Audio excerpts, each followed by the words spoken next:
YouTube channel start பண்ணணும்.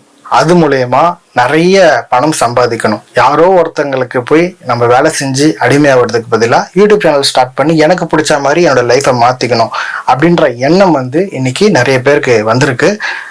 யூடியூபோட monetisation அப்படின்ற ஒரு கான்செப்ட் கொண்டு வந்ததுக்கு அப்புறமா இந்த எண்ணம் கொஞ்சம் கொஞ்சமாக பார்ட் டைம்ல இருந்து ஃபுல் டைமை நோக்கி இந்த கான்டென்ட் கிரியேஷன்ற எக்கனாமி போயிட்டு இருக்கு.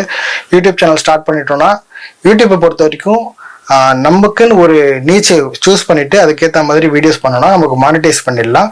அது மூலயமா நமக்கு ஸ்பான்சர்ஸ் கிடைப்பாங்க, நிறைய பிராண்டோட டீல் போட்டு நிறைய பணங்கள் சம்பாதிக்க முடியும் அப்படின்ற எண்ணம் நிறைய பேருக்குள்ள இருக்கு. இதோடைய குட் சைடை மட்டும் நம்ம பார்க்குறோம்.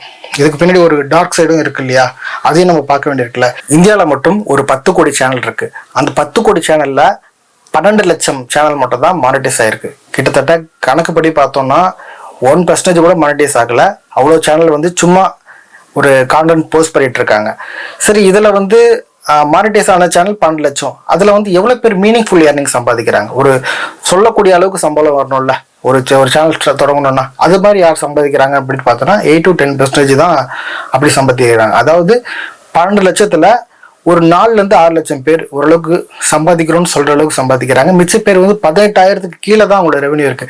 எல்லா சேனலுக்கும் 18,000 கிடைச்சிருக்கு. அதுலயும் கீழே சம்பளமே வராம மானிட்டைஸ் பண்ண சேனல்ஸும் இங்க நிறைய இருக்கு. இந்தியாவோட கிரியேட்டர் எக்கனாமி பயங்கரமா வளர்ந்துருக்கு. அதாவது வருஷத்துக்கு 22% வரைக்கும் வளர்றதா சொல்றாங்க.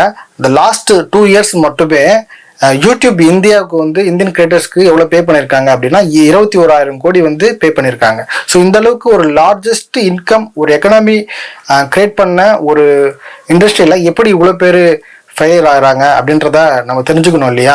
ஸோ அதை தான் நம்ம இந்த வீடியோவில் பார்க்க போகிறோம். இந்தியா ஒரு லார்ஜ் பாப்புலேஷன் கண்ட்ரி. இந்தியாவோட யூசர்ஸ் யூடியூப்பை மட்டும் பயன்படுத்தக்கூடிய யூசர்ஸோடைய எண்ணிக்கை எவ்வளோனா 49 கோடி பேர் யூடியூப்பை பார்க்குறாங்க, வீடியோஸ் அதில் பார்க்குறாங்க. கன்சியூமர் இவ்வளோ பேர் இருக்காங்க. ஆனால் சக்ஸஸ் ரேட் பார்த்தோம்னா ஒரு 4.5 to 6 லட்சம் பேர் தான் சக்ஸஸ்ஃபுல்லாக ஒரு வருமானத்தை சம்பாதிக்கிறாங்க.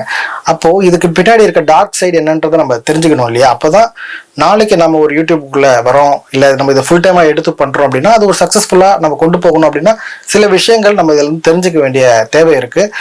இப்போ நிறைய பேர் யூடியூப்குள்ள வராங்க, ஒரு சேனல் ஸ்டார்ட் பண்ணுவாங்க. ஃப்ரெஷ்ஷாக ஸ்டார்ட் பண்ணும்போது யூடியூப் ஒரு கான்டென்ட் பூஸ்ட் பண்ணி கொடுக்கும். ஆஹா, நம்ம கண்டென்ட் நல்லா போகுது, நம்ம இதே ஃபுல்லாக எடுத்துக்கலாம் அப்படின்னு சொல்லிட்டு ஏற்கனவே பார்த்த ரெகுலர் ஜாப்பை விட்டுட்டு நம்ம இதுக்குள்ள ஃபாலோ பண்ணுவாங்க. அப்புறம் பார்த்தா வியூஸே போகாது. ஒரு ஸ்டேஜில் ஸ்டாப் ஆகிட்டு 0 வியூஸ், 1 வியூஸ், 2 வியூஸ்ன்னு அப்படியே கண்டென்ட்டை ட்ராப் பண்ணிடும். யூடியூப் ரெக்கமெண்டேஷன் சிஸ்டம் ட்ராப் பண்ணிடும். சரி, இதுக்கெல்லாம் பிஹைண்ட் த காரணம் இருக்கணும்ல. யூடியூப்ன்றது ஒரு மிஷின், அது மனுஷன் கிடையாது. யூடியூப் ஹியூமன் எமோஷன்லாம் கிடையாது. நம்ம ஒரு கம்பெனிக்கு போய் வேலை செய்கிறோம்னா அந்த கம்பெனியில் இருக்கவங்க நம்ம பார்க்குறாங்க, எப்படி வேலை செய்யறோம்னு அவங்களுக்கு தெரியும். ஆனால் யூடியூப்பை பொறுத்த வரைக்கும் அதோடைய கைட்லைன்ஸ் அப்படின்ற விஷயங்கள் ஒவ்வொரு காலகட்டத்திலும் அப்டேட் பண்ணிட்டே வருவாங்க. அந்த கைட்லைன்ஸை நம்ம ஃபாலோ பண்ணாமல் விட்டோம் அப்படின்னா யூடியூப்போட அல்காரிதம் நம்மளுடைய கண்டென்ட்டை புஷ் பண்ணாது, நிறைய பேருக்கு ரெக்கமெண்ட் பண்ணாது. அதுக்கு பல காரணங்களும் இருக்கு. 2021 இந்த யூடியூப் சேனல் ஸ்டார்ட் பண்ணேன். இந்த ஃபிளாஷ் ஃபங்கட் சேனல் ஸ்டார்ட் பண்ணி கிட்டத்தட்ட 5 வருஷம் ஆகுது. இந்த 5 வருஷத்துல என் சேனல் எப்போ மானிட்டைஸ் ஆயிருக்கும்னு நினைக்கிறீங்க?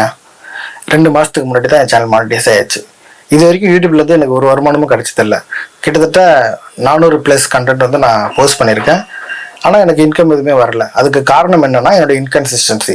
யூடியூப்ல சக்ஸஸ் ஆகணும்னா அந்த அல்காரிதமை நாம அடாப்ட் ஆகி ஆகணும். ஒவ்வொரு காலகட்டத்துக்கு ஏற்ற மாதிரி யூடியூப் தன்னுடைய கைட்லைன்ஸை அப்டேட் பண்ணிட்டே இருப்பாங்க. அதுக்கேற்ற மாதிரி நாமளும் காலத்துக்கு ஏற்ற மாதிரி அப்டேட் பண்ணிட்டே போகணும். என்னுடைய ஃபெயிலியருக்கு காரணம் நான் இன்கன்சிஸ்டன்சி. நான் ரெகுலராக வீடியோ போடுற டைப் கிடையாது. எப்பயாச்சும் வீடியோ போடுவேன், 1 மாதம் கண்டினியூஸாக வீடியோ போடுவேன், அப்புறமா நான் காணாம போயிடுவேன். மறுபடியும் வீடியோ போடுவேன், மறுபடியும் காணாம போயிடும். இந்த இன்கன்சிஸ்டன்சி இருந்துச்சுன்னா யூடியூப் உங்கள் கண்டென்ட்டை புஷ் பண்ணாது. யூடியூப்ல சக்ஸஸ் ஆகணும்னா நம்ம தெரிஞ்சுக்க வேண்டிய விஷயம் என்னன்னா யூடியூபோட அல்காரிதம்க்கு நம்ம அடாப்ட் ஆகணும். அது காலத்துக்கு ஏற்ற மாதிரி வடிவமைக்கிற மாதிரி நீங்க உங்களை அந்த அல்காரிதத்துக்கு ஏற்ற மாதிரி உங்களை நீங்க அப்டேட் பண்ணிக்கிட்டே வரணும். இல்லைன்னா ஒரு கட்டத்துல யூடியூப் உங்களை வெளியே தள்ளிடும். ஒரு 10 வருஷத்துக்கு முன்னாடி ஒரு நல்ல கிரியேட்டர் இருந்திருப்பாங்க, ஆனா அவங்க இன்னைக்கு இருக்க மாட்டாங்க. காரணம் அவங்களோட இன்கன்சிஸ்டன்சி, அந்த கைட்லைன்ஸை ஃபாலோ பண்ணதுதான் காரணமா இருக்கும். ஒரு எக்ஸாம்பிள் சொல்றேன். கன்சிஸ்டன்சிக்கு ஒரு எக்ஸாம்பிள்னா மதன் கௌரி நம்ம எடுத்துக்கலாம். மதன் கௌரி இன்னைக்கு இவ்வளோ பெரிய சவுத் இந்தியாலேயே நம்பர் 1 அப்படின்ற ஒரு ஃபாலோவர் சப்ஸ்கிரைபர் பேஸ் வச்சிருக்காரு அப்படின்னா அவருடைய கன்சிஸ்டன்சி தான் அது காரணம். அவருக்கு முன்னாடி அவரை விட பெஸ்டா வீடியோ பண்ண நிறைய பேர் இன்னைக்கு அந்த பிளாட்ஃபார்மே யூடியூப்லயே இல்ல. காரணம் என்னன்னா அவங்களோட இன்கன்சிஸ்டன்சி, இவர் வந்து கன்சிஸ்டன்டா இருக்கிறது தான் காரணமா இருக்கு. ஸோ இந்த மாதிரி கன்சிஸ்டன்சின்றது யூடியூப்க்கு ரொம்ப முக்கியம். அதை தாண்டி சில விஷயங்கள் இருக்கு. நீங்க ஒரு ஃபுல் டைம் யூடியூப் கிரியேட்டரா வரணும் அப்படின்னா நீங்க முதல்ல செய்ய வேண்டிய விஷயம் என்னன்னா நீங்க என்ன மாதிரி வீடியோ போட போறீங்க, அந்த நீச் சூஸ் பண்ணணும்.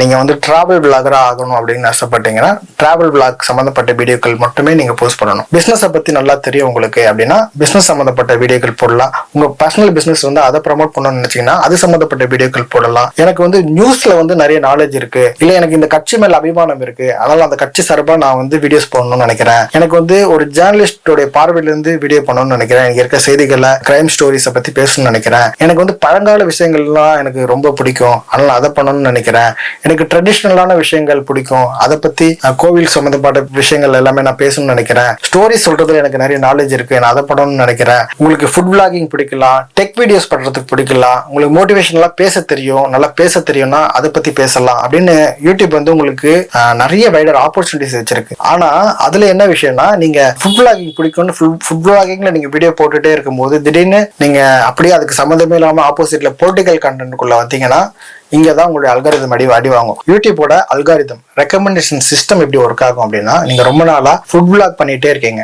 சடனா நீங்க வந்து ஷிட் பண்றீங்க, ஃபுட்ல இருந்து பொலிட்டிக்கல் வீடியோ போடுறீங்க, நீங்க ஆல்ரெடி சம்பாதிச்சு வச்சிருப்பீங்களா ஒரு ஆடியன்ஸ், அவங்களுக்கு வந்து பொலிட்டிக்கல் வீடியோல இன்ட்ரெஸ்ட் இல்லாம இருக்கலாம். உங்க முகத்தை பார்த்துட்டு அந்த வீடியோக்குள்ள கிளிக் பண்ணி உள்ள வருவாங்க. உள்ள வந்தவங்களுக்கு எதிர்பார்த்த ஒண்ணு அந்த கண்டென்ட்குள்ள இல்லைன்னா அவங்க என்ன பண்ணுவாங்க, ஸ்கிப் பண்ணிட்டு போயிடுவாங்க. இதனால உங்களுக்கு சிடிஆர் கிடைக்கும். சிடிஆர்னா click through rate. Click through rate கிடைச்சதுக்கு அப்புறமா ஆடியன்ஸ் வந்து ரிட்டென்ஷன் ஒன்று இருக்கு. ஆடியன்ஸ் ரிட்டென்ஷன்னா ஒரு 10 நிமிஷம் வீடியோ நீங்க கிரியேட் பண்றீங்கன்னா குறைஞ்சபட்சம் ஒரு 6 to 7 நிமிஷம் வரைக்கும் அந்த வீடியோ பார்த்துருக்காங்க அப்படின்னா உங்களோட ஓவரால் வியூஸ் ரிட்டென்ஷன் வந்து நல்லா இருக்கு. அல்காரிதம் வந்து அதை புரிஞ்சுக்கிட்டு இன்னும் நிறைய பேருக்கு அந்த வீடியோவை ரெக்கமெண்டேஷன் பண்ணும். இதுவே அந்த 10 நிமிஷம் வீடியோவை 1 நிமிஷத்துல ஸ்கிப் பண்ணிட்டு போனாங்கன்னா 2 நிமிஷத்துல ஸ்கிப் பண்ணிட்டு போனாங்கன்னா அந்த அல்காரிதம் என்ன புரிஞ்சுக்கும், அந்த வீடியோல ஒருத்தான கண்டென்ட் இல்ல, அப்ப இது வந்து நிறைய பேர் காட்ட வேணாம்னு சொல்லி அதோட ரெக்கமெண்டேஷன் வந்து குறைச்சிக்கும். ஒரு வீடியோ வந்து வைரல் ஆகிறதுக்கு காரணம் என்னன்னா ஆடியன்ஸ் ரிட்டென்ஷன் வேணும், கிளிக் த்ரூ ரேட் வேணும், அதே போல என்கேஜ்மெண்ட், அதாவது உங்க வீடியோ பார்த்தவங்க அந்த வீடியோக்கு லைக்கோ கமெண்டோ இல்ல ஷேரோ பண்ணியிருந்தாங்கன்னா அதோட ஆடியன்ஸ் வந்து அந்த வீடியோட என்கேஜோ இருக்காங்க, உங்க வீடியோ நிறைய நேரம் பார்த்தாங்கன்னா அது ரிட்டென்ஷன் ரேட் கிடைச்சிரும் அப்படின்றதெல்லாம் அல்காரிதம் புரிஞ்சுக்கிட்டு உங்க வீடியோ வந்து இன்னும் பூஸ்ட் பண்ணும். 10 பேருக்கு காட்டுறது 100 பேருக்கு காட்டும், 100 பேருக்கு காட்டுறது 1000 பேருக்கு காட்டும். உங்க வீடியோ வந்து வைரலா போறதுக்கு வாய்ப்பு கிடைக்கும். ஸோ இது ஒரு கான்செப்ட். இன்னைக்கு வந்து யூடியூபோட கைட்லைன்ஸ் வந்து நிறைய ஸ்ட்ரிக்ட் பண்ணிருக்காங்க. ஒரு காலத்துல வந்து யூடியூப்ல மூவி சாங்ஸ் எல்லாம் கூட போட்டு யூஸ் பண்ணுவாங்க, மூவி சீன்ஸ் எல்லாம் யூஸ் பண்ணுவாங்க. இன்னைக்கு வந்து அப்படிலாம் பண்ண முடியாது. ஒரு பொலிட்டிக்கல் சேனல் ரன் பண்ணணும்னா ஈஸியான விஷயமே கிடையாது. கிரிட்டிசைஸ் கூட நீங்க வந்து ரொம்ப ஸ்ட்ராங்கா வச்சீங்க, ரொம்ப அக்ரெசிவா பேசுறீங்க அப்படின்னா கூட ஸ்ட்ரைக் வந்துடும், வைலன்ஸ் வந்துடும். ஒரு டைம்ல எல்லாம் யூடியூப்ல வந்து ரொம்ப ஆபாசமா பேசுறதா இருக்கட்டும், வல்கரா தம்ப்நெயில்ல நிறைய வைப்பாங்க, உள்ள கான்டென்ட் வந்து நிறைய விஷயங்கள் இருக்கும். பட் இப்பெல்லாம் அப்படி வைக்க முடியாது. நிறைய செக்ஷுவல் ஹராஸ்மெண்ட் அப்புறம் வந்து வேற எதுனா காமிச்சோன்னா அதுக்கேற்ற மாதிரி வைலன்ஸ் வந்து நிறைய வந்துருச்சு. இப்போ அதை உச்சரிச்சா கூட வைலன்ஸ் வந்துடும், சில வேர்ட்ஸ் எல்லாம் நம்ம பேசினா கூட வைலன்ஸ்ல வந்துடும். ஸோ அந்த அளவுக்கு யூடியூப் வந்து ரொம்ப ஸ்ட்ரிக்ட் பண்ணிட்டாங்க. இன்னைக்கு காலகட்டத்தில் யூடியூப் வந்து கம்யூனிட்டி கைட்லைன்ஸ் ஒன்று இருக்கு, அதை மீறணும்னா கம்யூனிட்டி ஸ்ட்ரைக் வந்துடும். காப்பிரைட் ஸ்ட்ரைக் இல்லைன்னா கம்யூனிட்டி கைட்லைன் ஸ்ட்ரைக் இது மாதிரி வந்துச்சுன்னா நம்ம வந்து அந்த நோட்டிபிகேஷன் நம்ம போய் பார்க்க முடியும், இருக்குதுன்றத நமக்கு சொல்லுவாங்க, நம்ம தெரிஞ்சுக்கலாம். அது மூலியமா நம்ம வந்து ஒரு குறிப்பிட்ட 3 ஸ்ட்ரைக் வரைக்கும் நம்ம வந்து சேனல் வந்து ஒன்றும் பிரச்சனை இல்லை, 3 ஸ்ட்ரைக் மேல போனா சேனலை வந்து க்ளோஸ் பண்ணிடுவாங்க. இது நமக்கு தெரியும், நம்ம அதுக்கேற்ற மாதிரி நம்ம கண்டென்ட்டை மாத்தி போட்டுக்கலாம். இதுல ஒரு பெரிய பிரச்சனை இருக்குன்னா ஷேடோ பேன். அதாவது நீங்க அதிகமா ரீயூஸ்டு கண்டென்ட் மற்ற சேனல்ல இருக்க வீடியோஸ் வந்து காப்பி பண்ணி அப்படியே நீங்க உங்க சேனல்ல போட்டுக்கிறது. இன்னைக்கு வந்து விஜய் அரசியல் வந்ததுக்கு அப்புறமா நிறைய பேர் வந்து விஜயோட வீடியோஸை வந்து நிறைய பேர் வந்து அவங்க சின்ன சின்ன கான்டென்ட்டா போட்டுட்டு வராங்க. அது நிறைய பேருக்கு வந்து வைரலாகவும் போயிட்டு இருக்கு. இது வந்து இன்னைக்கு உங்களுக்கு நல்லதான் இருக்கும். ஆனா இதே பெரிய சேனல்ல வந்து அதே தான் பண்ணுவாங்க. ஆனா அவங்க சேனலுக்கு வந்து எந்த வயலேஷனும் வராது. காரணம் வந்து அவங்களுக்கு டெக்னிக்கல் ரொம்ப ஸ்ட்ராங்கா இருக்கும், அவங்களுக்குன்னு ஒரு பிராண்ட் வேல்யூ இருக்கும், அதனால அவங்களுக்கு பிரச்சனை வராது. சின்ன சின்ன கிரியேட்டர்ஸ் தான் நீங்க யூடியூப் வந்து ஃபுல் டைமா எடுத்து பண்ணணும்னு நினைச்சீங்கன்னா இந்த பொலிட்டிக்கல் கான்டென்ட்லாம் ரொம்ப ஸ்ட்ரிக்ட் ஆகிட்டாங்க. ரொம்ப ஹார்ஷா பேசுறது, ஒரு பொலிட்டிஷியனை வந்து ரொம்ப பிலோ த பெல்ட் இறங்கி பேசுறது, அவங்கள வந்து ரொம்ப ஸ்ட்ராங்காக கிரிட்டிசைஸ் பண்றது, இது மாதிரி பண்ணீங்கனாலும் உங்களோட யூடியூப் சிஸ்டம் வந்து அதோடைய வைலேஷன்ஸ் மூலயமா உங்களை வந்து கண்ட்ரோல் பண்ணிடுவாங்க. எப்படி பண்ணுவாங்கன்னா அது உங்களுக்கு சொல்லவே மாட்டாங்க. ஃபர்ஸ்ட் ரீயூஸ்டு கண்டென்ட்லாம் யூஸ் பண்ணீங்கன்னா உங்களுக்கு தெரியவே தெரியாது. ஷேடோ பேன் சொல்லுவாங்க. அதாவது உங்களுக்கு பேன் பண்ணிருக்குன்றது உங்களுக்கே தெரியாது. இன்டர்னல் சிஸ்டத்துல வந்து லிமிடெட் ஆயிருக்கும் உங்களுடைய ரெக்கமெண்டேஷன் எல்லாமே. உங்களுடைய வீடியோஸ் எதுவுமே மூவ் ஆகாது. சேனல்ல பார்த்தா நார்மலா தான் இருக்கும். நீங்க கிரியேட்டர் டீம் சப்போர்ட் டீம் கிட்ட பேசுனீங்கன்னா உங்க சேனல் எந்த பிரச்சனையும் இல்லைன்னு சொல்லுவாங்க. ஆனா வந்து அது ஷேடோ பேன் ஆயிருக்கும்னு அர்த்தம். திருப்பி டெட்டான சேனல்ல கொண்டு வரது வந்து சாதாரண விஷயம் கிடையாது. அது ரொம்ப டைம் எடுக்கும். அதுவும் கன்ஃபார்மாக சொல்ல முடியாது. இது மாதிரி பிரச்சனைகள் சிக்கல்கள்லாம் இருக்குது. யூடியூப்புக்குள்ளே வரணும்னா இந்த இத்தனை விஷயங்களையுமே தெரிஞ்சுக்கிட்டு யூடியூப்போடைய அல்காரிதம் சிஸ்டத்தை வந்து நம்ம புரிஞ்சுக்கிட்டு அதுக்கேற்ற மாதிரி நம்மளை அப்டேட் பண்ணிக்கிட்டே போனோம்னா யூடியூப் வந்து முன்னாடி சொன்ன மாதிரி தான் நமக்கு வந்து ஸ்பான்சர்ஷிப் கிடைக்கும், நல்லா நம்ம சப்ஸ்கிரைபர்ஸை கெயின் பண்ணலாம், ஆட் ரெவன்யூ கிடைக்கும், நிறைய பேர் வந்து பிராண்ட் நம்மக்கிட்ட டீல் வச்சுக்கிட்டு அவங்களுடைய வீடியோ கூட கொலாப் பண்ணி நம்ம போட்டுக்கலாம். இந்த மாதிரி நிறைய பெனிஃபிட்ஸ் கிடைக்கலாம். ஆனால் இதுக்கெல்லாம் நம்ம முக்கியமாக புரிஞ்சிக்க வேண்டியது என்னன்னா யூடியூபோட அல்காரிதம் புரிஞ்சுக்கிட்டு நம்ம அதுக்குள்ள வந்து கண்டென்ட் வந்து மேக் பண்ணணும். எல்லா வீடியோவும் குப்பை மாதிரி போட்டு நம்ம சக்சஸ் ஆக முடியாது. நம்ம என்ன பண்ண போறோம், நம்ம டார்கெட் ஆடியன்ஸ் யாரு அதை தெரிஞ்சுக்கிட்டு நீ அவங்களுக்கான வீடியோஸை கிரியேட் பண்ணீங்கன்னா அப்போ கொஞ்சம் கொஞ்சமா உங்களுடைய விசிபிலிட்டி கொஞ்சம் கொஞ்சமா இன்க்ரீஸ் ஆகி நீங்களும் ஒரு சக்சஸ்ஃபுல் கிரியேட்டரா ஒரு ஃபுல் டைம் யூடியூபரா நீங்க மாற முடியும். அதுக்கு நம்ம வந்து அடாப்ட் பண்ண வேண்டியது ரொம்ப முக்கியமான விஷயம். இந்த வீடியோ உங்களுக்கு யூஸ்ஃபுல்லா இருந்துச்சுன்னா இந்த வீடியோக்கு ஒரு லைக் பண்ணுங்க, கமெண்ட் பண்ணுங்க. உங்களுக்கு வேற ஏதாவது கொஸ்டின் இருந்துச்சுன்னா இந்த சேனலை சப்ஸ்கிரைப் பண்ணிட்டு பாருங்க. உங்க ஃப்ரெண்ட்ஸுக்கும் ஷேர் பண்ணுங்க. நன்றி, வணக்கம். வேற வீடியோல சந்திக்கலாம்.